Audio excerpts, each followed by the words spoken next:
Hey, this is Jackson Berthold with the Marriott Student Review. This is Measuring Success Right.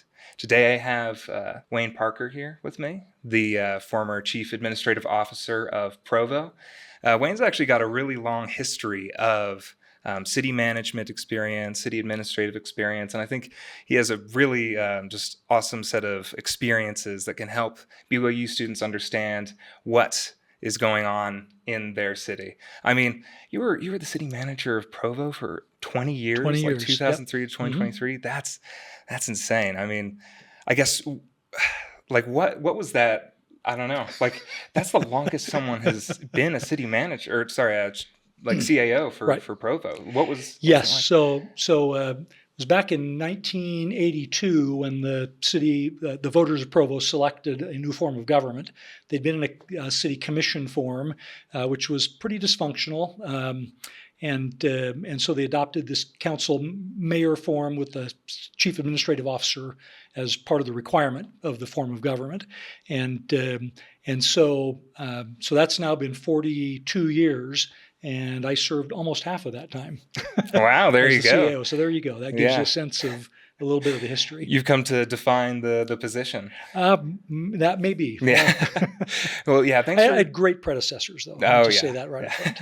yeah. Thanks for coming on the show with us. Sure. You mind if I just get us started with No, some of our absolutely. questions? So, I guess I kind of want to talk to you about the greatest challenges you faced as like Okay. the city like administrator. Like, Yeah. what specifically to Provo? Because you've been a city administrator hmm and manager Right. numerous different cities.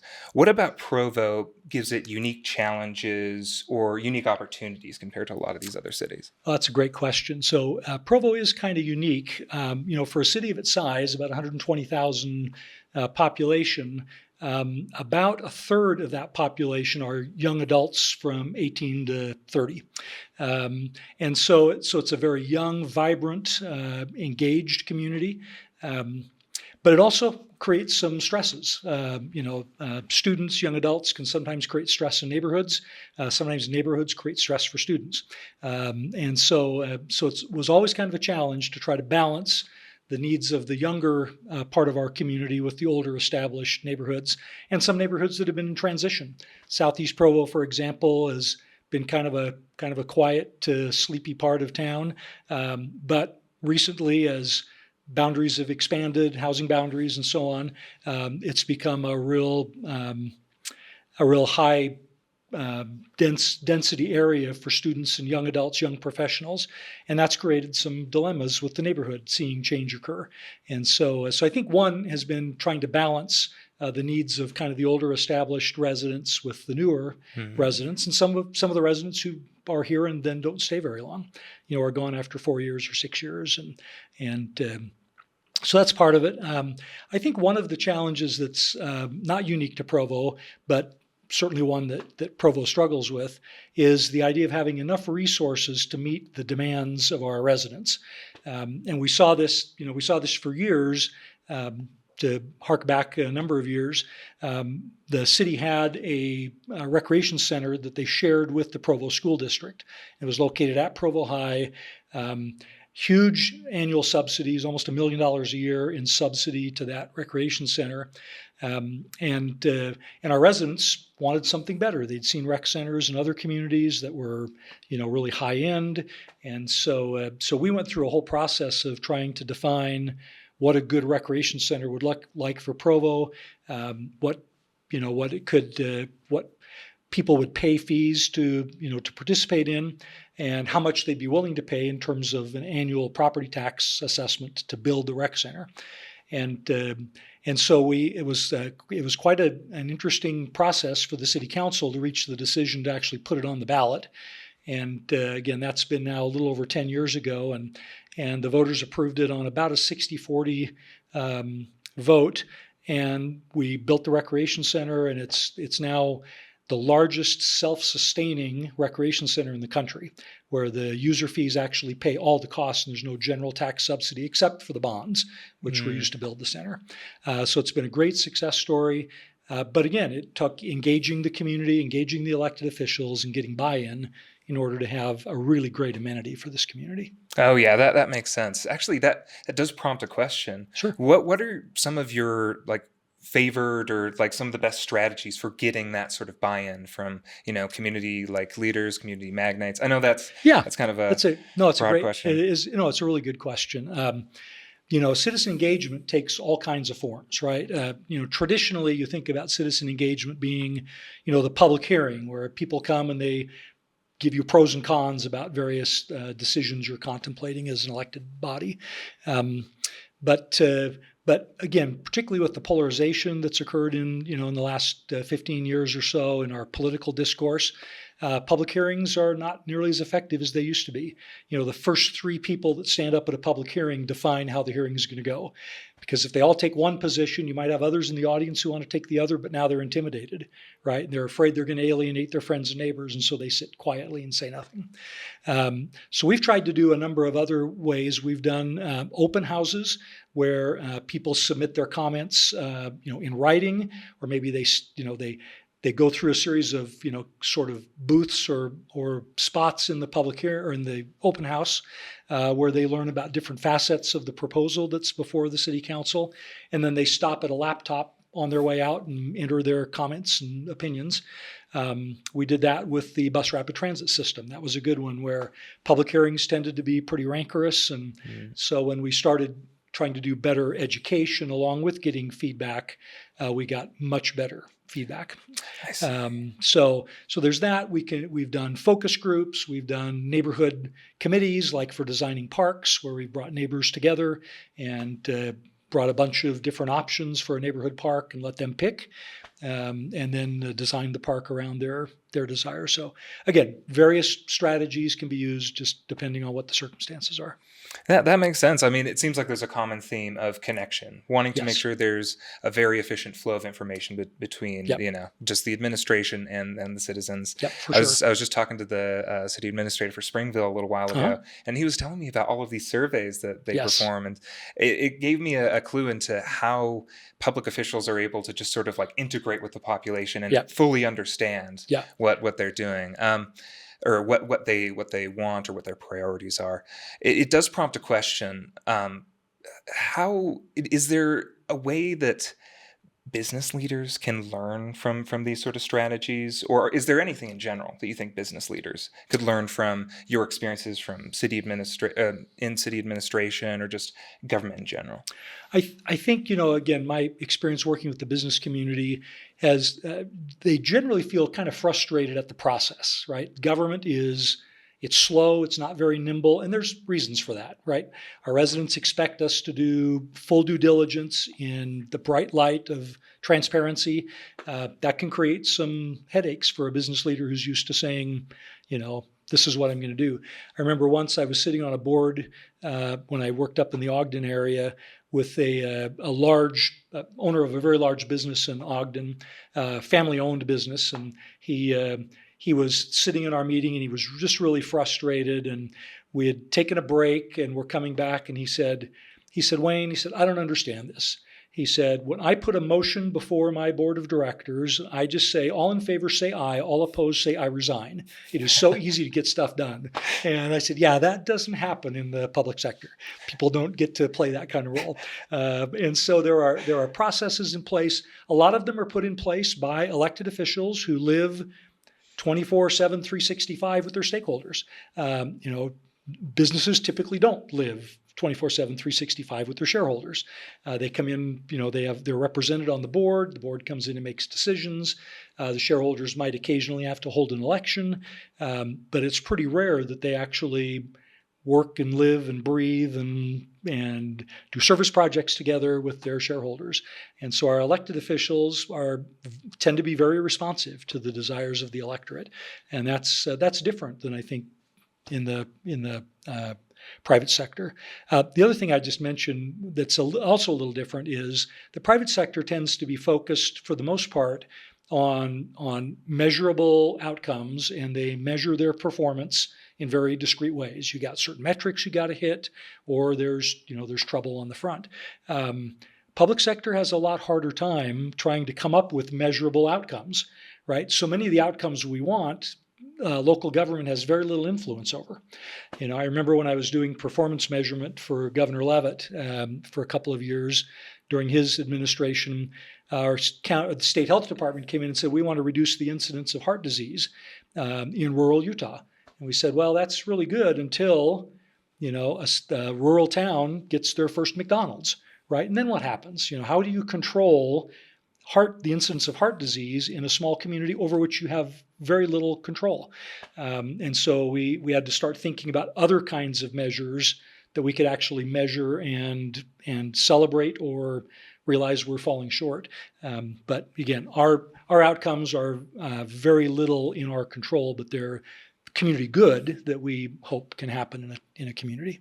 Oh yeah, no, that makes sense. It does make just the local government very frustrating because so much is expected of local public administrators, and so much pressure is placed on them, but they lack a lot of that power and influence, and are oftentimes, it seems like, hamstringed by governments above them Yes. and citizen priorities below them, and Yep. that's a very difficult thing to navigate. It's a tricky place to be. I just had a phone call with a BYU alum who's taking his first city manager job out in South Carolina, South Carolina. And he and I had an hour and a half conversation about what do you do when you first start in a city administrator role? How do you get the elected officials to buy in? We talked about, coming up with a really good strategic plan, strategic approach, and then engaging your community in what you spend your money on.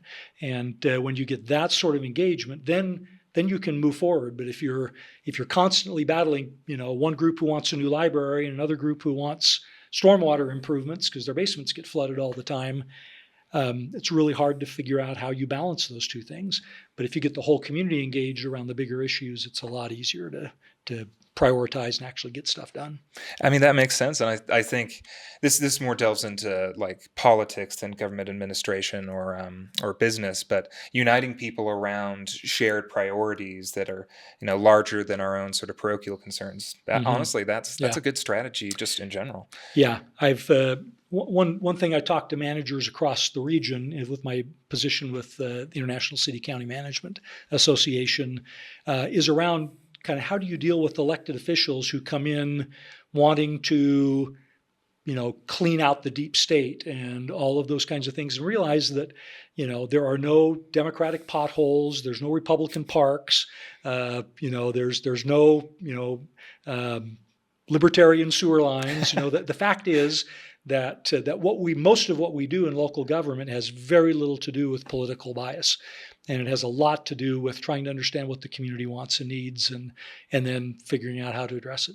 Yeah, and that can be frustrating because it makes local governments, both cities, counties, and the state, less salient in people's minds, and it leads to them being less involved because there's a lot less just media coverage, a lot less attention in general, and sometimes I think that can have a harmful impact. Well, and you see, I mean, it's been interesting to me over the years to watch how elections run, and in presidential years, and this year is probably no exception, you get 85% voter turnout for the presidential election. Next year, when we have local governments and most mayors in the state of Utah are running for re-election or just the seats open, right, for people to run, if you're really, really fortunate, even with vote by mail, you're getting about 35% voter turnout. And yet what mayors and city council members do really, really matter to the day-to-day lives of our residents much more than what happens at the national level. And yet, again, it's the media coverage and the very deep divide, the polarization that we've seen occurring kind of drives that higher voter turnout. And I guess, some folks in my business say, well, if it's 32% voter turnout, it means that, 68% of the voters are happy with what's going on. I don't think that's a fair assumption, but it does argue for trying to raise the visibility of some of these local elections, make sure we're making good decisions. No, yeah, that definitely makes sense, especially because, all of our basic amenities and pretty much every single thing that happens in our day-to-day lives is governed by state governments, by, city officials who aren't really political. They're just trying to make sure that our needs are met. And, we kind of do them a disservice by completely ignoring them. It's frustrating. Yeah, I used to sometimes host like scout groups or others that came to City Hall to learn about local government, and I'd I'd kind of start by saying, well, do you know how often the city touches your life in a day? And it was, blank stares, from 8 to 8 year olds or 12-year-olds, and I'd say, what was the very first thing that happened to you this morning? The first thing you remember waking up? And somebody'd say, well, my alarm clock rang, and I said, was it plugged into the wall? Because if it was, the city touched your life that moment because you had power to run. And then then what do? Oh, I go to the bathroom. And I said, well, did you think 1 second when you flushed the toilet, what happened to what was in the toilet when it left your house? No, because the city takes care of that. Touch your life again. And you hit a sidewalk and you pressed a button to cross the street. And, and all these times during the day, and you went to the park and played on the swings or did soccer practice, and there we again. So it could be 100 times a day that the city actually touches your life. And how often do you feel like state government touches your life, or or the federal government touches your life? We're there every minute of every day. Yeah, no, it is kind of funny how when I talk about my ambitions to say become a city manager, it's very funny. People are surprised, like that's very specific, or I've never heard of that before in my life. It's so interesting that just the inner workings of the things that are closest to us are kind of completely. Yeah. Most people are just not interested. Yeah. And and they live busy lives, right? it's true. It's true. And that is an important factor to remember as well. Like there's only so many things that we can apply attention Right. to. But I mean, when it comes to like the lack of attention on cities, I think a lot of the time people that are in the business sphere, and I guess this doesn't really necessarily just apply to cities, but government in general, a lot of the time there's tension between business and government. This is like, Sure. well established kind of perspective among lots of people in business. And I'm wondering what would you like to tell business leaders, prospective, CEOs, a lot of the people over at the Marriott School, what are some tips you have for them for interacting with governments or understanding government's priorities? Because a lot of the time there's not communication between the two. Yeah, I think so. And I think local governments are doing a better job now than they did in the early days of my career at trying to interact effectively with the business community. But there are some constraints. Again, local government lives in a fishbowl, right? Everybody can see you all the way around, all day long, every day if they want to. And again, businesses are used to kind of working behind the scenes, and sometimes that's difficult. The system is not structured to be particularly helpful with that. On the flip side, though, sometimes regulations existed at a time when there was a reason for the regulation, and that time is now past and the regulation's still there. And so when things are difficult, business leaders should reach out to the local government officials, the manager, administrator, mayor, city council member, and say, gosh, this thing isn't working for me now. Can we talk about this? And I think coming in with an approach that encourages collaboration and, I want to help you understand my perspective as a business owner, but I'm also willing to listen to your perspective as a representative of local government. And I think when we can sit down and collaborate like that, or, in the current vernacular, disagree better, and have those kinds of discussions, then I think we can help solve some of the problems that businesses feel local government's created for them. Yeah, no, that makes sense. In a lot of my conversations I've had with people in local government, it seems like there's a theme of transparency, more openness, more communication, more trust. And I think that's just a broader trend, or not trend, but a broader principle that we can apply as regards just government or politics, of just learning to trust those whom we don't understand, or that we don't necessarily have established relationships with yet. I think that's a very good thing. I'm going to pivot a little bit here to talk about something that I think, I don't know, a lot of people I don't think are aware of the principles that sort of govern public administrators' lives, or their careers, or their sort of leadership philosophies. And in being in the MPA program, I've learned a great deal about these priorities that I was just unaware of. What is your leadership philosophy? As public administrator, or you're now the regional director for ICMA, what was the Mountain Mountain Plains region. Plains. Mm-hmm. Like, how do you apply your leadership philosophy there and during your time with as the CAO of Provo? Well, people get into local government for a whole wide variety of reasons. Very seldom is it for prestige or money, right? Those things don't typically go. And so I think as I've watched this over the years in my own career and the career of others, you sort of have to start from the position of what I'd call a servant heart. You need to be there for the right reasons, right? You want to make your community better. You believe in democracy and you believe in representative government and you believe government should meet the objectives of the community which it serves. And so I've tried to take that and kind of apply it to my leadership. And again, it's really popular right now to talk about servant leadership, but lots of us have been doing that for a long time, and just kind of saying, look, I'm here to serve, I'm here to make life better. And so how do we do that? And how do we help our employees? 800 city employees in Provo. How do you transmit that value to them? And we've I think found some good ways to do that. But so I've tried to look at it as how can I help you as an employee better achieve your objectives and goals? How can I help you as a resident? How can I help you as an elected official? Communicate with me what your expectations are, and let me do the best I can to meet them. Yeah, that makes sense. Were there any instances where you had to use your leadership philosophy or your values to overcome like a difficult challenge?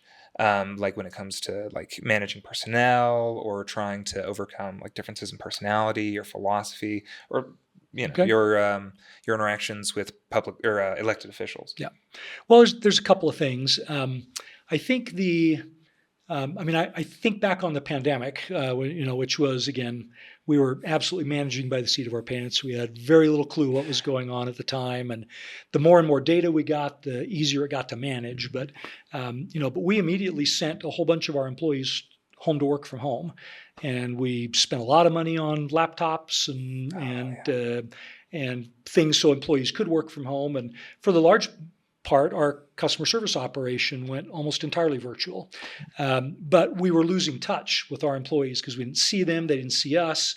And so one of the things I spent time on during the pandemic was I did a daily newsletter we actually did a blog for all of our employees that was just it was just me talking to them personally. And so it went from, current statistics on the pandemic to vaccines, to all of the pandemic stuff. But we also did, and we shared the mayor's calendar so people would know what the mayor was up to during that time. I shared my taste in music, which is pretty eclectic, and I got lots of fun comments about that. When I started doing virtual meetings, we put up a survey on our blog and asked employees to pick from like 6 virtual backgrounds that I could use on my Zoom meetings, and I guarantee that I would use it for at least a month during that time. And they picked this really off the wall version of the Batcave, and so for a month I was broadcasting from the Batcave on my meetings. But again, it was an effort to try to say, look, we want to stay in touch. We want you to feel like you're part of the organization. Want to boost morale. And by the time the pandemic was over, I'd done 500 of those daily updates, and so there's those kinds of things where you sort of take that servant leadership attitude.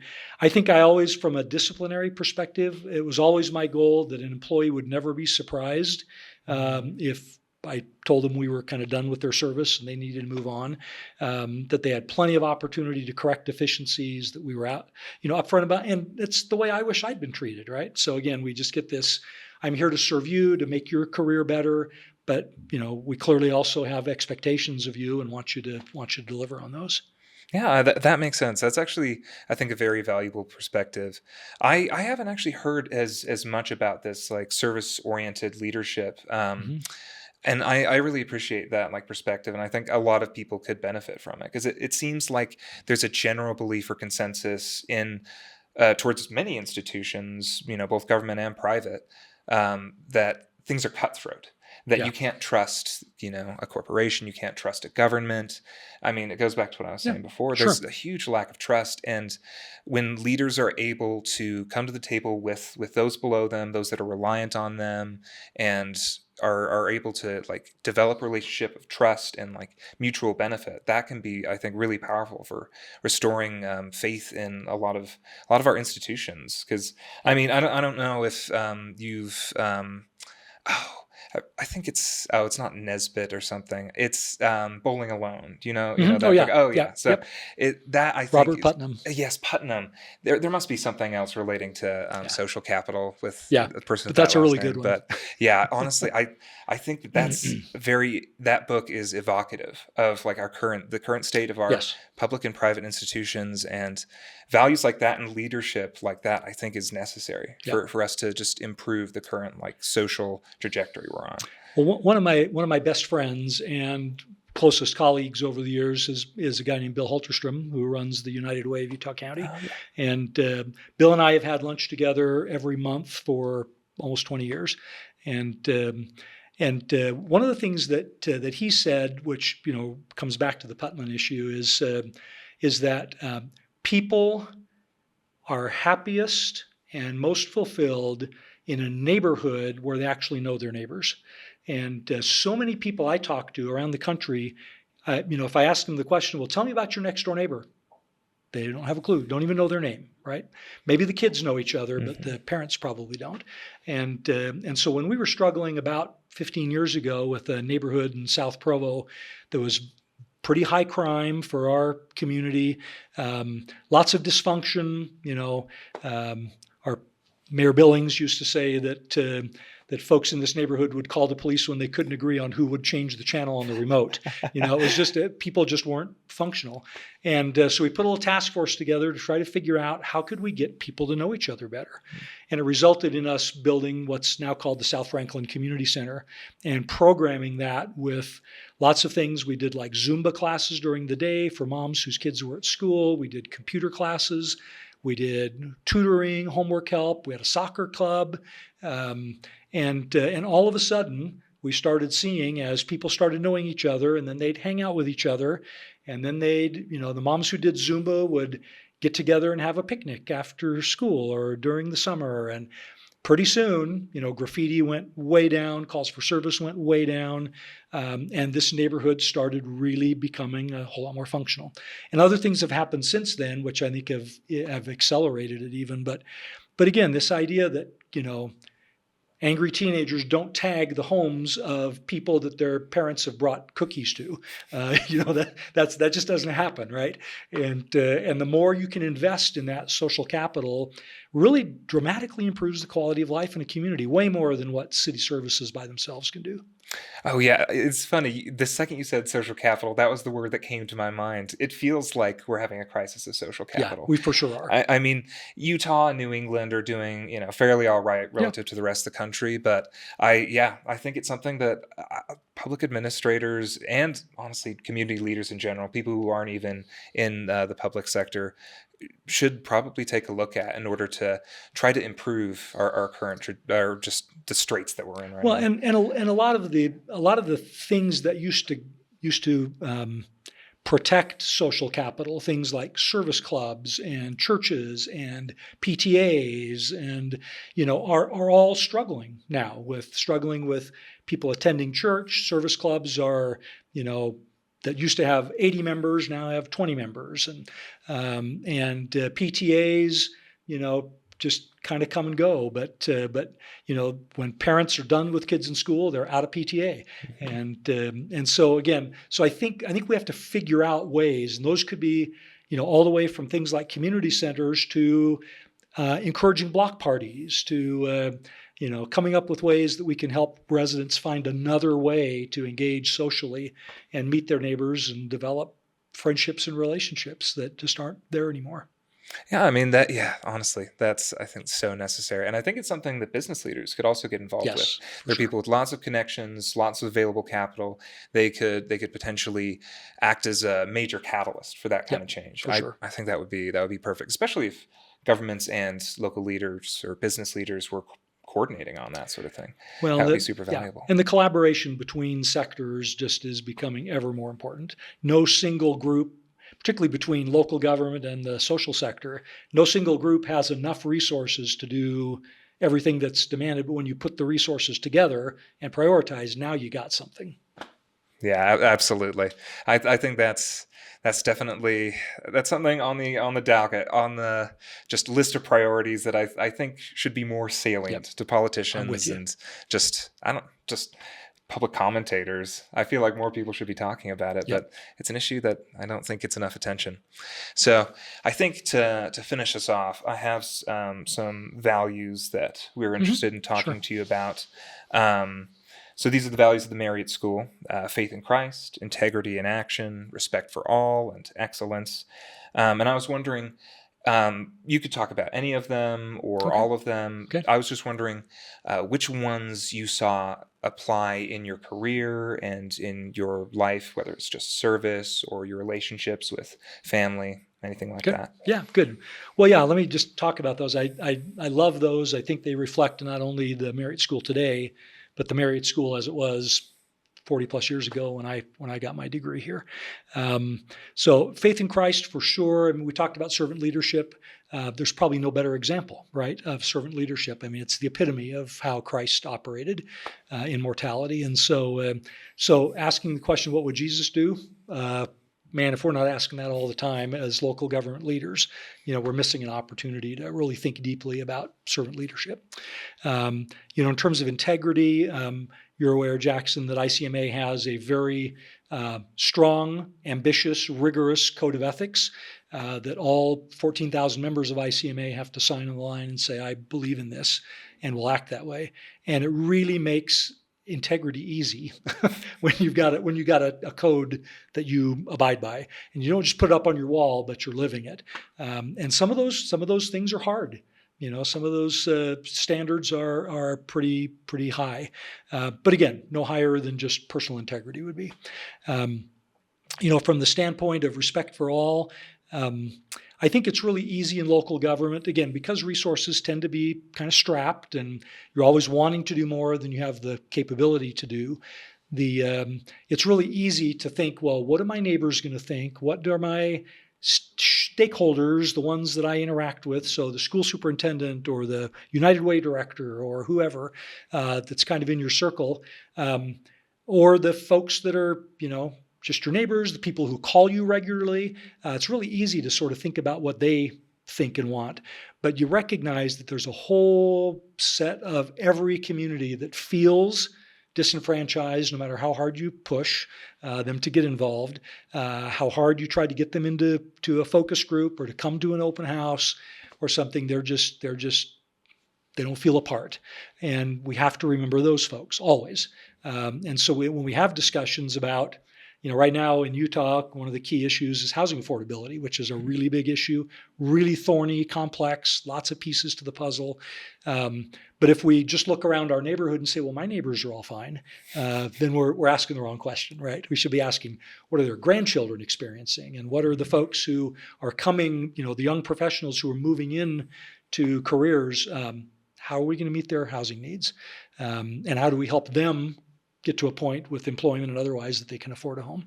And then finally, kind of remind me of the last one. Oh, yeah, I always I'm forget. Is sorry, this got going and excellence that we were talking about? excellence. Excellence, Yeah, yeah. right. And again, that's also, it's easy to be complacent in government because things are, in many ways, things are the way they were 40 years ago. Technology is certainly better, communications certainly better, but the underlying values and principles really haven't changed all that much. But raising the bar for employees, for local government leaders, for Mhm. elected officials, that's really important. I think our electorate demands that. They want us to target being the very best we can be, and I think cities who are willing to jump on that bandwagon really can make a difference in their communities. That's great. Thank you for sharing that. Actually, on that subject of excellence, I wonder what you have to say to potential future leaders that are currently studying at the Marriott School. What sort of lessons you have for them, or what you think that future leaders should keep in mind, just given your experiences as like a recent public administrator. I think, well, there's a couple of things. I think, it was interesting for me to walk through the library. It's been a while since I've been in the Lee Library today, and see all the collaboration space, and thinking, that really is the answer to most of our problems. If we try to operate in our silos, we will always come up short. And whether that's in business, or it's in the social sector, or in the public sector, or in our families, collaboration is, communication and collaboration are the way we get stuff done. And when we miss that opportunity, then we've missed big. The only other one I maybe just conclude on is I'll just share a story from early in my career that changed my view of local government management forever back then. So my first internship out of college was at the city of Kansas City, Missouri. And I worked with a legendary city manager named Bob Kipp. And Bob was extraordinarily good mentor for me. And in a city of 500,000 people with 5,000 city employees, he took time to spend time with me as an intern in the manager's office. And one day he came over to my desk and said, "Wayne, let's go for a ride." I said, "Okay, I'll one-on-one time with the boss. That doesn't happen very often." So we took a ride, and we went out to what's called the bus barn, which is where the Kansas City transit system maintained all their buses. And we went out there. The transit department was there. They had their slideshow presentation. Back then, it wasn't a PowerPoint; it was an overhead projector, and talked about all the stats and stuff. And so we got done, and Bob said, "Boy, that was really interesting. Thanks so much." And he said, "I really like to go out into the maintenance facility and talk to some of our employees." And they said, "Sure, great, go ahead." And so we went out, and he kind of nudged me to come with him. And he went. They had a bus up on the hydraulic rack, and there was a mechanic working on the bus, and Bob went over, and he was kind of in his suit and tie, and he looked up and he said, "What are you doing?" And the guy said, "I am fixing the brakes on this bus." And he looked up and he looked at the brakes and the wheels, and he came back and he said, "That's not what you're doing." And he said, "No, really, I am. I'm fixing the brakes on this bus." And Bob looked up and around again. He said, "No, you're really not doing that." And he said, "Okay, Mr. Big Shot in the tie and suit, what am I doing?" He said, "You, my friend, are making sure that my neighbor, Mrs. Johnson, can get from her house to her job downtown and back home in the evening to cook dinner for her kids and get them to bed so they can go to school the next morning and start the day all over again. That's what you're doing under the bus." And I get emotional even thinking about that experience today. And I used to share that with all of our city employees when they'd come to their employee orientation. And I said, "You are and I am the Chief Quality of Life Officer for the city of Provo. That's what you do." And whether you're picking up, garbage out of garbage cans, or whether you're a lifeguard at the pool, or whether you're, working the water treatment plant, or wherever it is you work, or a police officer or a firefighter, your job is to ensure that quality of life is better tomorrow than it was today, and better today than it was yesterday. And I think that that attitude, that bias, for leaders is, I think if we all looked at it that way, that everything we do for our employees should make life better for them. Everything we do for our stakeholders and shareholders should make life better for them. Everything we do for our customers should make life better for them. And if that's what we're doing, then we're going to be successful leaders.